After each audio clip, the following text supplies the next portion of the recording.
Alors, ça fait du bruit dans le micro. ah d'accord. J'aurais dû mettre les mains dans ma poche, donc. Voilà.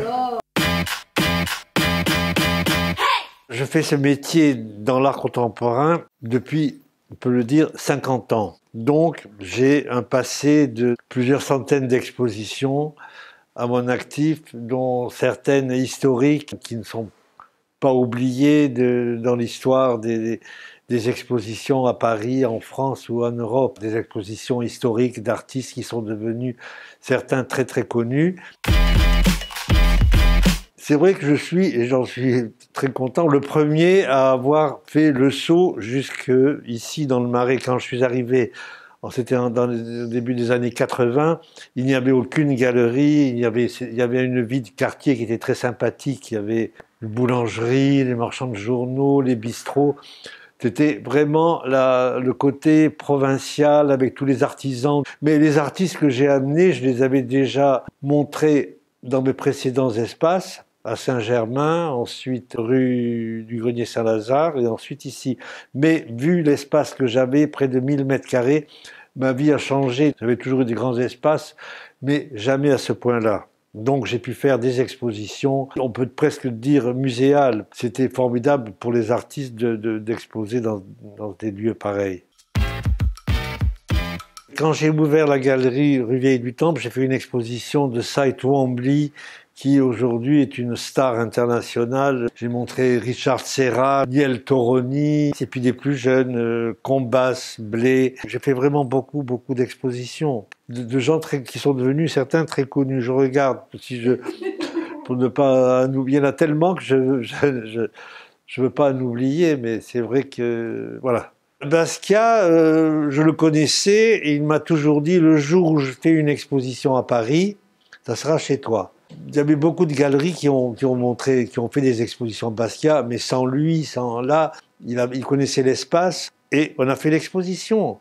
Le jour du vernissage de Basquiat chez moi, il y avait une galerie qui faisait une exposition Basquiat.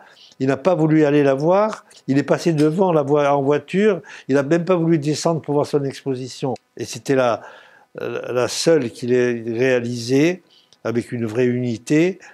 Et il est mort la même année, le 13 août 88.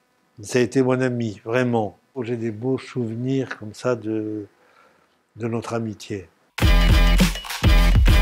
Moi, j'aime le Marais, j'y habite. C'était pas le Marais quand je suis arrivé, mais c'est pas le Marais non plus qui, après mon arrivée, était un quartier où les galeries et les bistrots sympathiques pour artistes étaient là. Je veux dire, ça y est encore, mais c'est plus la même chose. Mais il y a encore des galeries formidables qui font un travail formidable et tout le monde, tous les marchands, ceux qui vous disent qu'ils préfèrent aller dans le 18e ou dans le 19e parce que c'est là où les choses se passent, c'est pas vrai. C'est encore dans le Marais que les galeries courageuses s'installent. Je cherchais un espace beaucoup plus grand que celui que j'avais. Donc j'en avais parlé à Jean-François Baudin, qui est un architecte formidable. C'est l'architecte d'ailleurs du réaménagement du musée Picasso. Donc un jour il vient, il me dit, voilà, je viens de chercher pour te montrer un espace. Je lui dis, où?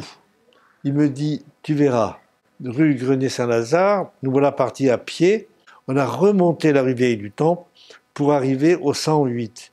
Et au 108, c'était non pas sur la rue, parce que les galeries en France sont toujours sur la rue, c'était au fond de la cour, sous une énorme verrière en ruine.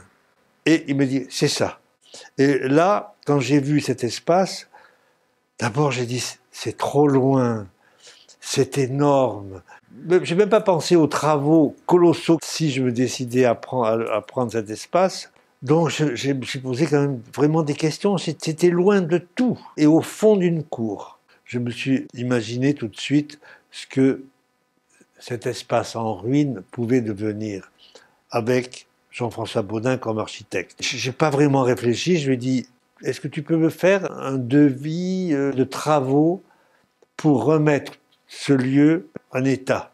Il m'a donné un vague prix, comme ça c'est difficile, pour lui également. Et j'ai dit oui. Bon, alors là, il y a eu pour plus d'1 an de travaux, Mais on a ouvert je sais plus si c'est en 83 ou 86, avec une exposition de Cy Twombly.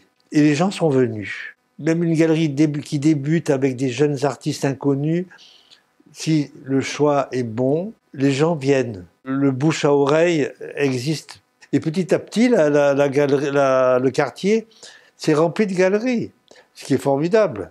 Et 40 ans après, ou plus maintenant, je suis toujours là, toujours dans le quartier.